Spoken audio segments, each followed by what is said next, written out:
Christ ने कहा कि देखो भाई, मैं अंगूर का पेड़ हूं, तुम मेरी शाखें हो। जब तक शाखें अंगूर के पेड़ में जुड़ी रहेंगी तब तक वो फल लाएंगे। तो इसलिए कहा, I am the vines, thou art the branches. So long as you are embedded in me, you will bear forth abundant fruit. You cannot do without me. ये यीशु मसीह साहब ने फरमाया। जब तक तालिब मुर्शिद में जुड़ता नहीं, जब तक तालिब ये कहो गुरु भक्त नहीं बनता है, मुर्शिद परस्त नहीं बनता है, वो हक परस्त नहीं हो सकता। गुरु प्रीसीड्स गॉड। परमात्मा को हमने देखा नहीं। परमात्मा के देख वो जितना ऊंचा, अति सूक्ष्म और अगम है, जब तक हम उतनी ऊंचे ना हो हम उसको कैसे देख सकते हैं। हर एक आदमी अपने लेवल से देखता। अब हवा में हमें कुछ नहीं नजर आ रहा।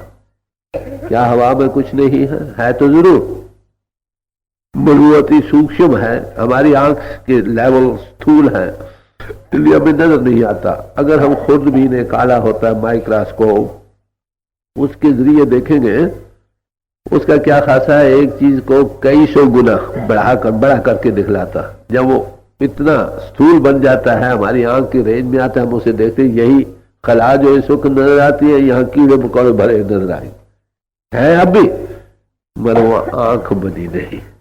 इसलिए जब तक उतना ऊंचा इंसान ना हो, उसका पहला कदम क्या है, गुरु प्रीसीड्स गॉड। जिसमें वो इजहार कर रहा है वो उससे पहले आता। वो गॉड मैन है, गॉड प्लस मैन।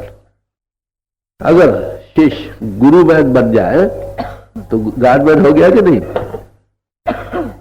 बिन देखे कैसे को ध्यान, जिसको देखा नहीं उसका ध्यान कैसे बन सकता। तो इसलिए गुरु प्रीसीड्स गॉड। पहले गुरु भक्ति। गुरु फिर क्या है, गुरु जिस्म नहीं है। गुरु वो ताकत है जो जिस्मानी पोल पर इजहार करती है। वो न पैदा होती है न मरती है। जिस्म सारे महात्मा ने दिया और छोड़ गए, हम भी छोड़े। तो हाँ, पोल पर वो इजहार करती है। ब्रह्म बोले काया के ओले, काया बिन ब्रह्म क्या बोले। तो इजहार का पोल है, जिस पोल पर वो इजहार कर रहा है उसको भी हम कहते हैं ये गुरु। असल गुरु वो पावर है जो उसमें ऑब्सेस कर रही। तो उसका जो भक्त बन जाए, पहले जिस्म से सिर्फ हम जिनसियत कुदरती खासा हम उसको देखते, फिर उसकी आंखों में एक इजहार देखते हैं, उसमें मैव होकर पिंड दुनिया और माफिया को भूल जाते, ऊपर लेवल में आते। तो गुरु भक्ति तकरीबन हर एक महात्माओं ने इस पर जोर दिया। क्राइस्ट कहता है, सेंट पॉल कहता है क्राइस्ट के मुतल्लिक, it is I not now I. पहले कहते ये मैं हूं, कहते नहीं मैं नहीं हूं, it is Christ that lives in me. ये यीशु है जो मुझ में बोल रहा हूं। फिर हाफिज साहब ने क्या कहा, चुनाव पुरशुद फजाए सीना दोस्त। दोस्त हमारे सीने की फजा उस प्रीतम से मुर्शिद से इतनी भर गई कि ख्याल खेश गुमशुदा जमीन, कि अपने आपे का जो ख्याल था मैं हूं, ये भूल गया कि मैं हूं या वो। मन तो शुदुम तो मन शुदी, मन तन शुदुम तो जान शुदी। मैं तू बन गया, तू मैं बन गया, मैं तन बन गया, तू मेरी जान बन गई। तान गोयन बाद मन दीगरम तो दीगरी, ताकि इसके बाद ये लोग ना कहें कि मैं और हूं और तू और है।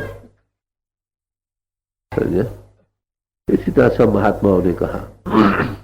एक जगह हाफिज साहब ने कहा, नदारम बाक अजमौजे खतर बा दोस्त पैबंदुम, कि मेरी पैबंद दोस्त के साथ, मुर्शिद के साथ लग गए। एक दरख्त की शाख को काट कर दूसरे दरख्त में लगा देते हैं, उसको पैबंद लगाना कहते हैं। जब वो पैबंद लग जाए उसका खासा क्या होता है, फल तो शाख वाले, शक्ल तो वैसी होती है, मगर रंग और बू उस दरख्त पेड़ की होती है। शक्ल तो वही रहती है, मगर रंग और बू उस पेड़ की होती है जिसमें वो कलम लग जाती है। तो कहते हैं कि मेरी पैबंद मेरे मुर्शिद से लग गई, इसलिए अब मुझे कोई खौफ नहीं, न जन्म का, न मन का, न आने का, न जाने का, न माया का, न काल का। कहते क्यों, कि गरी के आबे है हमारा गमे मुद्दत विभाषण, जो अमृत में गर्क हो जाए उसे मौत को क्या खौफ रह जाता। समझे। तो ऐसे गुरु भक्ति पहला जीना, समझे। जो फिनाफी शेख हो गए वो फिनाफिल्ला हो गए। ये कदम है, आसान कदम है। तो इस वक्त बात यह है असल में कि हम है आत्मा। आत्मा है जुज़्व, जिसका जुज़्व है उसका कुल भी है। हम है चेतन स्वरूप, कॉन्शियस एंटिटी। जिसका जुज़्व उसका कुल भी होगा ना, वो महाकॉन्शियसनेस का समुद्र, चेतनता का समुद्र ठठ मार रहा है। प्रभु परमात्मा जिसको कह रहा हूं, हर एक जुज़्व कुल के साथ मिलना चाहता है। कायदे की बात, कशिश आएगी।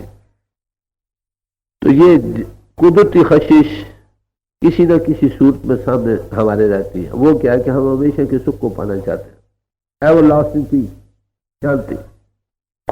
वो सुख की तलाश हम करते रहते हैं, समझा। सुख की तलाश कहाँ करते हैं? जिसकी तलाश हम बाहर मुखी करते रहते हैं। हमें ये मालूम, जब इस बात की खबर पड़ती है ना अंतर से, तो कहते हैं अफसोस, सारी उम्र भटकता रहा बाहर उसी की तलाश में जो मेरे में खुद मौजूद था, समझे। तो कुदरती जज्बा आत्मा के अंतर परमात्मा के मिलने का मौजूद, इन्नेट जातीयत के लिहाज से। ये बाहर दुनिया में मुख्तलिफ सूरतों में उसको ढूंढता रहता है, उससे फिर दिल खट्टा होता है, फिर और जगह तलाश करता है। पहले खेल कूद में, फिर इंद्रों के भोगों रसों में, फिर अकली इंटेलेक्चुअल जो है भोगों में कहो, ये भी बुद्धि का विषय ही है ना। जब इनमें हमको सुख और राहत नहीं मिलती, हमारा मुंह किसी और तरफ होता है, हमारी नजर कहीं और पड़ती है, क्योंकि सच्ची तलाश दिल में मौजूद होती है। इसलिए वो मालिक भी सामान करता है उसको किसी न किसी ठिकाने पहुंचाने का। और वो क्या है? जो उस राज को पा चुका उसको मिला देता, उसके नाम जो चाहे रख लो। इसमें गुरु रामदास जी साहब बड़े गुरु भक्त हुए हैं। उनका शब्द है, गौर से सुनिए वो क्या फरमाते हैं। मेरे मन प्रेम लगो आरती, मेरे मन प्रेम लगो आरती। तो बातें हैं कि मेरे अंतर प्रेम का तीर लग चुका। अनियाला तीर होता है जिसके अगर सिरा टेढ़ा होता है, जब अंतर में फंसे फिर निकलता नहीं। जैसे उस प्रभु के मिलने की जबरदस्त ख्वाहिश, लगन, तड़प, भक्ति भाव, प्यार मेरे दिल में बस चुका। जैसे तीर किसी के हृदय में लग जाए फिर वो निकलता नहीं, अनियाला तीर जो होता है, ऐसी ये लगन मुझ में बन चुकी है, अब ये छूटने से छूटती नहीं, समझे। कहते वो किस चीज का प्रेम लगा है, फरमाते हैं हर दर्शन को मेरा मन बहु तपते, जो त्रिखावंत बिननी।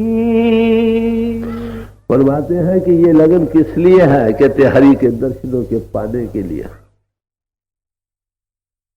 फिर कहते ये तड़प कैसी है? जैसे प्यासा पानी के लिए तड़प रहा हो, ऐसी ये तड़प है, उसके देखे बगैर शांत नहीं आती, तृप्ति नहीं। हर घड़ी हर में प्यासे आदमी की अवस्था बड़ी बुरी, हौंकता। जब तक उसको पानी में चैन नहीं आता, राहत नहीं मिलती। प्रेम परमात्मा प्रेम है, आत्मा उसकी अंश है, ये भी प्रेम है। इसका खासा है, कहीं ना कहीं लग कर रहेगी। इस वक्त इसका प्रेम जिस्म से लगा पड़ा, इसका प्रेम बाल बच्चों से, स्त्रियों, दोस्तों, मित्रों से, जायदादों से, रुपए पैसों से लगा पड़ा। लगने का खासा है ना कुदरती।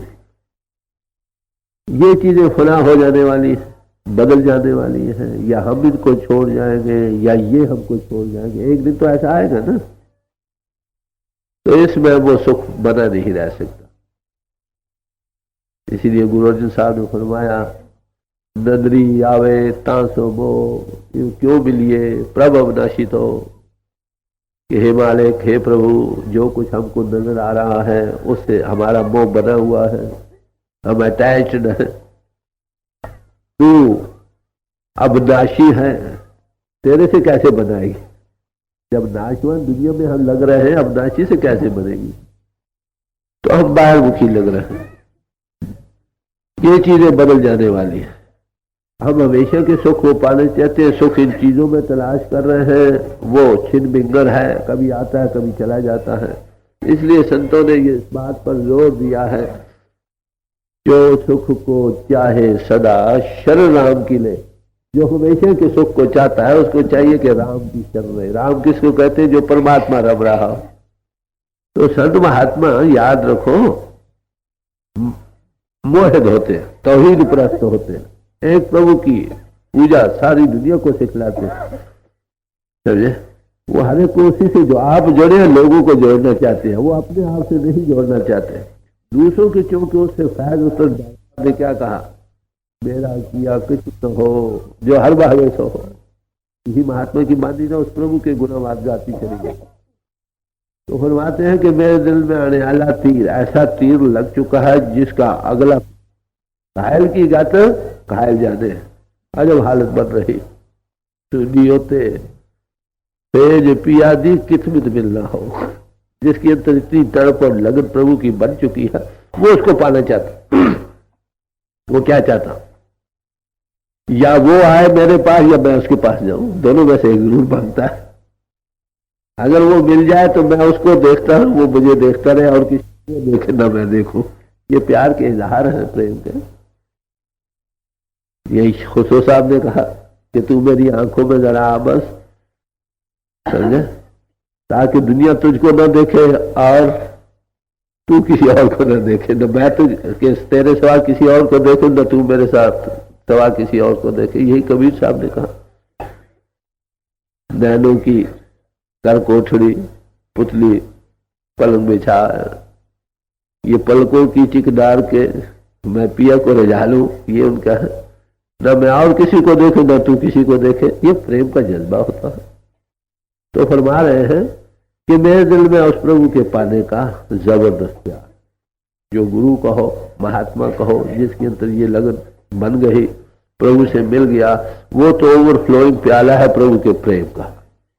उसकी सोबत संगत में दूसरों को उसका थोड़ा क्या इन्फेक्शन मिल जाती है, जाग मिल जाती है, दूसरों को भी थोड़ा रंग आने लगता है। भाई कुछ है सही, कमल कभी इतना मालूम होने लगता है, गो उसको उसका डायरेक्ट कुछ तलक ना भी आया हो, मगर कुछ एटमॉस्फेरिक इफेक्ट उसका इजहार उसमें महसूस होने लगता। तो फरमा रहे कि मेरे वो प्रेम किससे लगा, किसके लिए लगा? कि हरि के पाने के। हर दर्शन को मेरा मन बहुत तपते, जो त्रिखा मत मिल नहीं, जिसे प्यासा पानी के लिए तड़पता है, ऐसे ही मेरी आत्मा में प्रभु के मिलने की तरफ बन रही। हर दर्शन को मेरा मन बहु तपता, जो त्रिखावंत बिननी मेरे मन प्रेम लगो आरती। प्रेम के बगैर मालिक का मिलना असंभव है। परमात्मा प्रेम में यही अर्थ कर रहा था, हमारी आत्मा भी प्रेम का स्वरूप है, उसके पाने का जरिया भी प्रेम। जितने साधन पूजा पाठ और ये वो बातें हम करते हैं, किस लिए करते हैं? कि हमारे अंतर प्रभु के लिए प्यार बने। अगर ये हम क्वायदे जब नाश्ते करते हैं दिली उभार नहीं बना तो इसका क्या फायदा? सद साल इबादत कुनत नवाजी नहीं, 100 साल इबादत करता रहे, वो सच्चे मानव नवाजी नहीं बन सकता। कैसे कोई इश्क न दारत खुदा राजी नहीं, जिसके अंदर प्रभु का प्रेम उभरा नहीं, ये ज्वाला पर जलत नहीं हुई, वहां प्रभु का पार खुदा के राज को कैसे पा सकते? प्रेम एक ऐसी ज्वाला है जिसमें सिवाय प्रीतम की और कोई चीज वहां नहीं ठहर सकती। कुरान शरीफ में इसीलिए जिक्र आया, आलिश्क नारे तहरुक मासवाय और मतलूब। इश्क या भक्ति या प्रेम एक जलती आग है जिसमें स्वाय, जिसको हम चाहते हैं उसके सवार कोई नहीं रह सकता। ये प्रेम बाज है, जहां पर आए वहां सब चिड़िए छोटे परिंदे उड़ जाते हैं, कोई और नहीं ठहर सकता।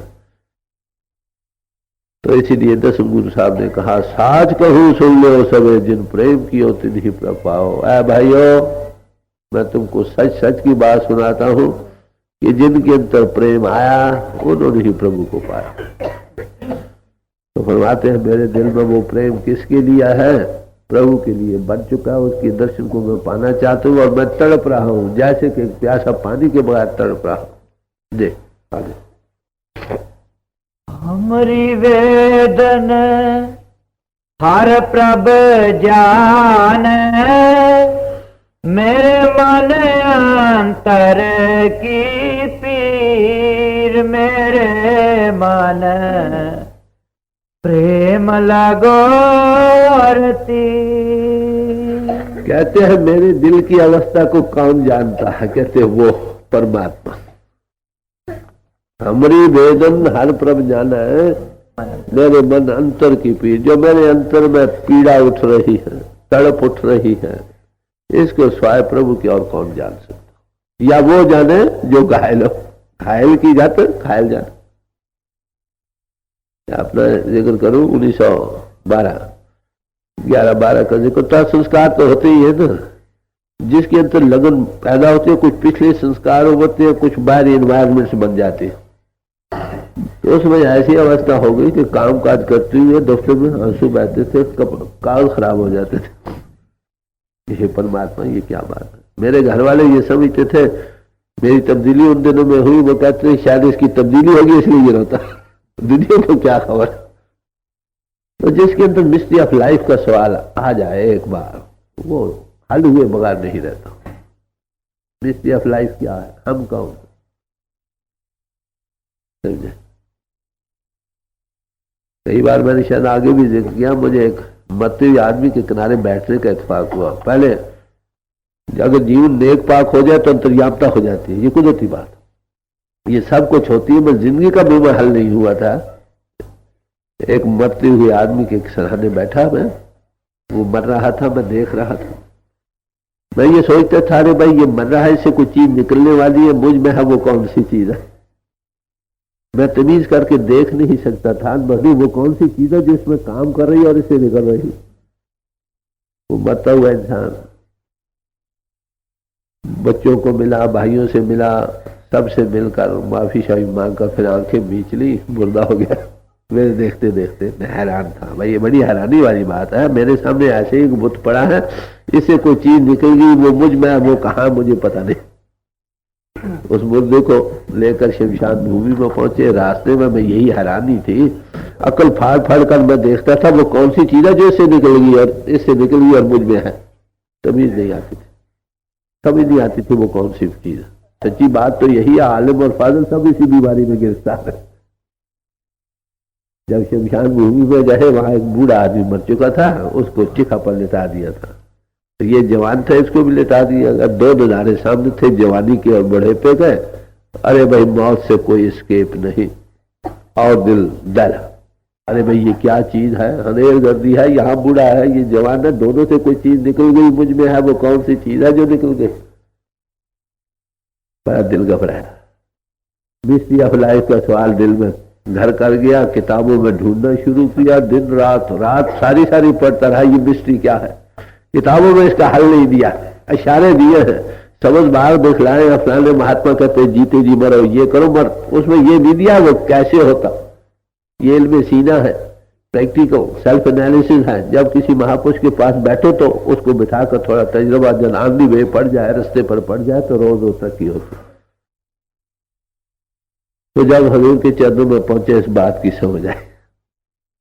तो ये उन दिनों की कैफियत में बयान कर रहा हूं कि तड़पता आंसू बेख्तियार बहते थे, चलते फिरते। लोग कहते थे शायद ये कहीं से आ गया है, तब्दील होकर इसलिए रोता। अरे भाई वो किसी और चीज को रो रहा है। अब घायल की घर घायल जाते, दूसरे को क्या पता। अब दुनिया के लिए तो रोते हजारों ही नजर आते हैं, माफ करना। मगर वो सब ईसु है, ईसु इस तरफ के लिए, आंसू तो उस तरफ के लिए है। प्रभु के लिए कितने लोग हैं जो सिर पटकते फिरते। जिस किसी महात्मा का जीवन आप देखोगे उसमें ये तड़प बेख्तियार होते। ये पेश खेमा है, जैसे बादल आए तो बारिश की उम्मीद होती है, जिस फलदार वृक्ष में शगुफे पड़ जाए वहां फल पड़ने की उम्मीद होती है, जिस दिल में ये कैफियत आए वहां प्रभु के आने की उम्मीद है। यही व्यवहार है, ये उसके आने का पेश है। तो फरमा रहे हैं बड़े प्यार से कि मेरे अंतर में वो पीड़ा है जिसको मैं बयान नहीं कर सकता, कौन जान सकता है। कहते लोग बेचारों को क्या पता क्या हो रहा, कहते वो प्रभु जाने, वो तो जानता है कि मेरे दिल की क्या हालत हो रही, मैं उसके बगैर रह नहीं, तड़प रहा हूं, एक सेकंड भर भी जीना महाल है। गुरु अमरदास जी साहब ने एक जगह फरमाया, एक पल विसरे जितु स्वामी तजाणु वर्ष 50, पल मात्र है प्रभु तू अगर भूल जाए तो 50 वर्षों के बराबर वो एक पल हो जाता। एक शायर ने कहा है, क्या है सावधान, तूने बड़े हिसाब लगाए हैं, क्या तूने ये भी कभी हिसाब लगाया है कि जो क्या कहते हैं बिरहा या बिछोड़े में रात गुजरती है वो कितनी लंबी होती है। दुनिया तो दुनिया को रोती रहती है रात, और प्रभु के भक्त प्रभु के लिए रोते रहते हैं। जिन पाया तिन रोए, हंसी खुशी जे पियो मिले तो कौन दुहागन हो। ये इस चीज का आना बड़ा जरूरी है। इसके बाद जो दिल में जन्मों जन्मों के संस्कार जो दबे पड़े वो बह दी जाते। यही आंखों का पानी है जो इसको धो डालता। मौलाना रूम साहब ने इसीलिए कहा, अगर तू काबे का हज करना चाहता है तो तरी के रास्ते जा, खुशकी के रास्ते नहीं पहुंच सकेगा। तरीका कौन सा, ये आंसू के टुक मोती गिरने वाले जो है ना, इनके रास्ते देखने वाले लोगों को प्रभु मिलता भी और उस तरफ जा भी सकते। तो कहते मेरे दिल की कैफियत को कौन जान सकता, दुनिया बेखबर है इससे। हाँ, प्रभु जानता है हमारे दिल की क्या कैफियत हो रही है। आगे,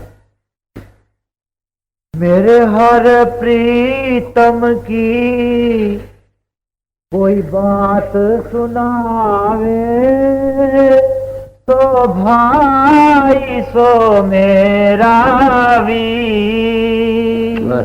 कहते हैं ऐसी हालत में आप देखेंगे, कुदरती बात है, जिसके लिए लगन हो, तड़प हो, तो उसकी कोई बात भी आकर सुना दे वही अच्छा लगता, समझे, वही अच्छा लगता। कहते मेरे हर प्रीतम की अगर कोई आकर मुझे बात सुना दे, कहते सच्चे माने मेरा वो भाई है, भाई सच्चा भाई वही जो मेरे हर प्रीतम की बातें मुझे सुना। प्रीतम से मिलना चाहता, देखिए प्यार तो प्रीतम से है, मगर उसकी बात सुनाने वाले से भी प्यार है। जो उस तक पहुंचाए बताओ उसका कितना प्यार होगा। वो अभी आया था ना, दीन दुनिया अंदर कमर में यहाँ परी रुखसारे मार, हर दो आलम कीमते यकतारे मुझे यारे मार, ये उनका अंदाजा है। वो सब कुछ कुर्बान करता है, जो मर्जी ले जाओ। प्रेम में आकर वो इतना गनी बन जाता है, अमीर बनता है कि दीन और दुनिया दोनों कुर्बान कर सकता है। तो जो उस हालत में हमें अपने प्रीतम की कोई बात आकर सुनाए ना, वो बड़ा मीठा लगता, बड़ा अच्छा लगता। हमारा उसे प्यार नहीं माफ करना, वो प्यार उसके लिए है जिसके लिए हम तड़प रहे हैं। बस जो बात आकर सुना, हम यही चाहते हैं सबको जिस पर कुर्बान कर दे। बात तो यही। गुरु अर्जुन साहब ने क्या फरमाया, मेरे हर प्रीतम की कोई बात सुनावा है। ये तो गुरु रामदास जी फरमा रहे हैं। गुरु अर्जुन साहब फरमाते, कोई आन मिलावे मेरा प्रीतम प्यारा, मेरे प्रीतम प्यारे को कोई भी आन कर मिला दे, फिर हाँ तिस पे आप वेचाई, मैं बैखरीद लिख दूंगा, मैं तुम्हारा हूं। हालांकि वो चाह किसी और को रहा है, मगर कहते जो भी मेरे प्रीतम को मिला दे, मैं अपने आप को बैखरीद कर दूंगा सारी उम्र के लिए। कहते किस लिए, हाँ हर दर्शन देखन के तार, हरि के दर्शनों की चाह है, इसलिए मुझे सारी उम्र का गुलाम कर लो, मैं मुझे मिला दे। बात इतनी। तो गुरु रामदास जी साहब फरमा रहे हैं, भाई जो मुझे मेरे उस हरि दर्शन के लिए तड़प प्यासे की तरह तड़प उठ रहे, बेचैन हूं, बेहाल हूं, उस दुख को दुनिया के लोग कुछ नहीं जाना, वो प्रभु जानता है हमारी क्या हालत। हाँ, जो मुझे हरि प्रीतम की कोई आकर बात सुनाए, वो मेरा सच्चा मित्र, सच्चा भाई। अब देखिए यार, समाजों का कहां सवाल है भाई। शराबी चार हो किसी समाज के, कितना प्यार होगा, एक चीज के चाहवान है, अरे भाई हम सारे उसी के एक ही के बंद हैं, फिर हमारा आपस में प्यार क्यों नहीं। अगर प्यार नहीं तो क्या कहोगे? यही कहना पड़ेगा, प्रभु के लिए प्यार नहीं जागा। वो सब में है। ये पहला कदम है, माफ करना। परमार्थ के रास्ते जाते हुए जब ते साध संगत मोह पाही, ना कोई बैरी ना ही बिगाना, सगल संग हमरी बन। कि जब से साधु महापुरुष के चरणों में पहुंचे हैं, उस दिन से बैरी और बिगाना कोई, सब में सबके लिए प्यार पैदा। वहां ये उपदेश नहीं मिलता इससे मिलो और उससे ना मिलो। वो कहते सब में परमात्मा हो, कौमों मजनों समाजों का सवाल ही नहीं। सतगुरु ऐसा जानिए जो सबसे लय मिला है, जो सबको मिलाकर बैठता। वहां बैठे हुए ख्वाब ख्याल भी नहीं आता ये कौन और वो कौन। समझे? तो कहते हैं कि मेरे हरि प्रीतम के मुतल्लक कोई बातचीत सुनाए, वही सच्चे माने में मेरा मित्र, सच्चा रिश्तेदार। मेरे हर प्रीतम की कोई बात सुनावे, सो भाई सो मोरा वीर, सच्चा मित्र है वही सच्चा रिश्तेदार, और कोई नहीं। ये रिश्ते दुनिया के तो यही रह जाएंगे, वो रिश्ता साथ जाएगा। उसका कारण आदर्श एक, जिधर जाना एक, सबने प्रभु से मिलना, सब वहां मिल जाएंगे। एक बार हजूर से जिक्र हुआ कि महाराज जिनको उपदेश मिल गया, कोई तरक्की करके पहुंच गए, कोई अभी स्कूल में बैठे हैं, इनमें कैसे बनेंगे? कह ले भाई दरिया के पार जाना है, कोई पहली बेड़ी में पहुंच गया है, कोई दूसरे में पहुंच गए, आखिर घाट तो वही है जहां जाना, इसलिए सब वही मिले। ये एक ऐसा रिश्ता है, सच्चा साख न टूटे गुरबेले सही। ये एक ऐसा रिश्ता है जो इसमें गुरु हमको परोता है, अनुभवी पुरुष परोता है, जो कभी टूटने वाला नहीं। दुनिया के रिश्ते तो टूट जाते हैं, तो सच्चा रिश्ता वही है जो हमको हरि प्रीतम की बातें सुनाए। दुनिया में माफ करना, जो हमारी जहान दिली जज्बात है ना, जो उसके मुताबिक बातें, वो उसको हम मित्र समझते हैं। अरे भाई प्रभु के भक्त उसी को मित्र समझते हैं जो उसको प्रभु की बात सुना। यहाँ कौमों मजनू समाजों का सवाल नहीं। हमारे दिल में सब महात्माओं के लिए इज्जत है, सब भाइयों के लिए इज्जत है। वो किसी समाज, किसी कौम, किसी मुल्क में क्यों नहीं। आत्मा एक जैसी, आत्मा न हिंदू है, न मुसलमान है, न सिख है, न ईसाई। आत्मा वही है जो प्रभु की जात। तेरा उसमें आपस सच्चा रिश्ता है, आगे ही मौजूद है। हम भूल चुके हैं उस रिश्ते को। महात्मा हमको मिलाता उस रिश्ते को सूजित कराता है, कॉन्शियस को वर्कर कराता है। वो देखता है कि भाई सब में वही एक रिश्ता कायम है। हर एक का जीव कुल से मिलना चाहता, आपस में भी प्यार होगा, प्रभु से भी प्यार होगा, दोनों लाजिम मलजूम है। मेरे हर प्रीतम की कोई बात सुनावे, सो भाई सो मेरा वीर, मेरे मन प्रेम लगो आरती। मिल मिल सखी गुण कहो मेरे प्रभ के, ले सतगुर की मति धी। कहते हैं ऐ सखी, हम सब सखी हैं, एक पुरुष सभाईदार, सब आत्मा सखी है और परमात्मा एक पुरुष, जिसके मिलने से इसको सदा का सुहाग मिल जाता है। दुनिया के सुहाग 10 साल, 50 साल, 100 साल, चलो 1000 साल से मत। जिसकी आत्मा प्रभु से मिल गई वो सच्चे सदा के सुहाग को पा गए। तो कहते हैं ऐ सखियों आपस में मिल बैठो और क्या करो, उस मालिक की बातें करो। कहते कैसे करो? कहते किसी सदगुरु से मति लेकर सदगुरु को मिलो, वो आपको उसको मिलाने का।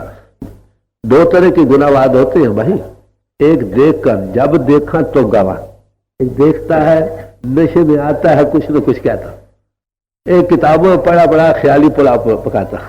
फर्क है कि नहीं? एक सुहागन है, वो पति के गीत गाती है, और लड़कियां भी हैं, वो भी वही गाना गाती है, मगर दोनों में कितना भारी फर्क है। भक्ति जन उस मालिक को, रस को ले रहे हैं, उसको देख रहे हैं, उनकी वो आंख बन चुकी है। जब उनकी गुनाहवाद गाते हैं वो नशे में जा रहे हैं। दूसरे भी गुनाहवाद गाते हैं, पर वो नशा न उनमें न दूसरों को मिल सकता बातें। तो कहते हैं ऐ सखियों आपस में मिल बैठो। क्या करो? उस मालिक की करो कहानियां समरथ कंठ किया। वो समर्थ पुरुष की कहानी करो, बातचीत करो। तो इसलिए क्या फरमाते हैं, लो सदगुरु की मत धी, सदगुरु को मिलो, उसके रस को पाओ मालिक के, फिर आपस में मिल बैठकर उसी के गुनावाद गाओ। कहते हैं उसके पाने से, सदगुरु के पाने से तुम्हारी मति धीरज पकड़ेगी, मति इंटेलेक्ट बुद्धि स्थिर होगी, वो बुद्धि के स्थिर करने का सामान बतलाएगा। वैसे कितने भी तुम उस मालिक के गुनावाद गाओ, मति इंटेलेक्ट जो है ना, ये तनकीरें करती ही रहती है, सोचती रहे हर वक्त, है ने ख्याली मध्य से गुड ओल्ड कस्टम जो है ना, वही रुकावट का कारण बन जाती है।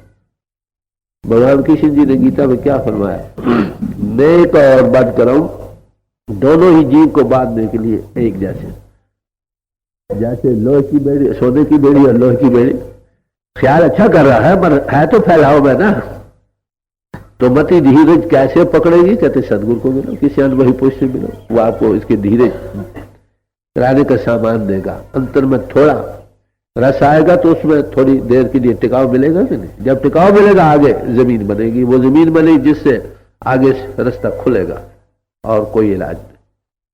तो कहते हैं आप उसमें सब भाई ऐसे कियो, मिल बैठो, हो एकत्र मिलो मेरे भाई, दुविधा दूर करो लिवलाए, एकत्र होकर सब मिल बैठो भाई, जो दुरुखी बनी बैठी है उसको बिता दो और प्रभु के गुनावाद गाओ। बस सारी मनुष्य जाति एक है, ये अच्छा है वो बुरा है, अरे भाई अच्छा कौन और बुरा कौन, जब एक नूर थे सब जग उपजा, कौन भले कौन मंदे है, कौन बुरा है कौन मंदा है, कौन अमीर है कौन गरीब है, सबके अंतर परमात्मा की तरफ से एक जैसे हकूक मिले हैं, जिस्मानी बनावट के लिहाज से, पैदाइश के लिहाज से, मरने के लिहाज से, जिस्म की अंदरूनी साख जो है वो भी एक जैसी है। ये नहीं कि हिंदुओं के लिए खास रियायत और मुसलमानों के लिए नहीं, या ईसाइयों के लिए खास रियायत और सिखों के लिए नहीं, परमात्मा ने तो इंसान बनाए भाई, इस बात बड़ी साफ। आत्मा चेतन कॉन्शियस एंटिटी, ये जो है ये कुल से मिलना चाहती है। असल बात तो इतनी, धक्के खा खा कर फिर इंसान का आखिर रुख इधर मुड़ता, कोई पीछे धक्के खाकर तजुर्बे के बाद इस बात पर पहुंच चुके हैं, कुछ धक्के खाकर पहुंच जाएंगे, क्योंकि हमेशा की राहत और कहीं है नहीं, उसी मालिक के मिलने से है, जुज के कुल के साथ जोड़ होने से है। कहो तो फरमा रहे हैं बड़े प्यार से कि ऐसा कि तुम मिलकर आपस में मिलकर उस प्रभु की बातें करो, सदगुरु से मिलो, उसे तुम्हारी मति धीरज पकड़ेगी, टिकाव बनेगा, उस मालिक के गुणवाद तजुर्बा होगा, फिर गुणवाद गाओ। देख मिल मिल सखी गुण कहो मेरे प्रभु के, ले सतगुर की मत धीर मेरे मन, प्रेम लगो हरती जन नानक की हर आस पुजावो, हर दर्शन शांत शरीर। अब प्रार्थना करते हैं कि हे मालिक, मेरे दिल की जो आशा है ना उसको पूर्ण करना। आशा क्या है? हरि दर्शन की, हरि दर्शन की आशा है, और मनुष्य जीवन का सबसे बड़ा दर्शन भी यही है कि हरि के दर्शन करें। भाई प्राप्त मानुख देवरिया, गोविंद मिलन किए तेरी वरिया, परमात्मा के मिलने का वक्त है, आत्मा जुज में कुल के मिलने की तड़प है। हमारी यही आशा है मालिक, इसको पूर्ण करना। इस पूर्ण करने से क्या है कि मुझे शांति, टिकाओ, हमेशा के लिए तृप्ति और शांति हो जाएगी, क्योंकि जो चीज चाहता वो मिल गई तो शांति होनी है कि नहीं। तो हे प्रभु, हे मालिक, आप दया करके हमें अपने दर्शन करा, मेरी जो आशा है इसको पूर्ण कर लो। अब ये चीज कहां से मिलती है? जो मिला है, जो सत्य का स्वरूप है वही सत्य के साथ मिलाएगा ना। जो खुद नहीं मिला आपको क्या बनाएगा? आलम आपको इल्म दे सकता और बस। अनुभवी पुरुष कॉन्टेक्टेड है, तुमको कांटेक्ट देगा, थोड़े देर अभ्यास के बाद उसी चीज को तुम पा जाओगे जिसको वो पा चुका। शिष्य और गुरु में कोई फर्क नहीं, उसमें वो प्रगट चीज हो चुकी है, वो प्रगट होने के लिए उसके दर पर आया। बात इतना, इंसान सीखता रहता है सारी उम्र। जिस चीज का ख्वाहिशमंद हो वैसे माहिर के पास चले जाओ, उसको सीख जाओगे, उसका नाम कुछ रख लो। आज जो सदगुरु या गुरु का नाम बदनाम हो रहा है, ये सिर्फ इस सबब से है कि जिनकी ये क्वालिफिकेशन नहीं है, कॉम्पिटेंट नहीं है, वो एक्टिंग और पोजिंग कर रहे हैं। दुनिया उनको देखती है, गिरावट उनमें आती है, वो कहते हैं इट इज ऑल गुरु रहू। वो भी सच्चे हैं, बस सच्चे महात्मा के बगैर जीव की कल्याण न हुई न हो सकती। ये था गुरु रामदास जी का शब्द जो आपके सामने रखा गया। इस वक्त एक मीराबाई तड़पड़ी, मीराबाई का कलाम आपको सुनाता है कि हर एक महात्मा क्या महसूस करता कि हरि दर्शन की मैं प्यासी, मैं कैसे मिल सकती। नाम जानू आरती बंदन, ना पूजा कीरी, मैं अनजाने दरस दीवानी, मेरी पागल प्री।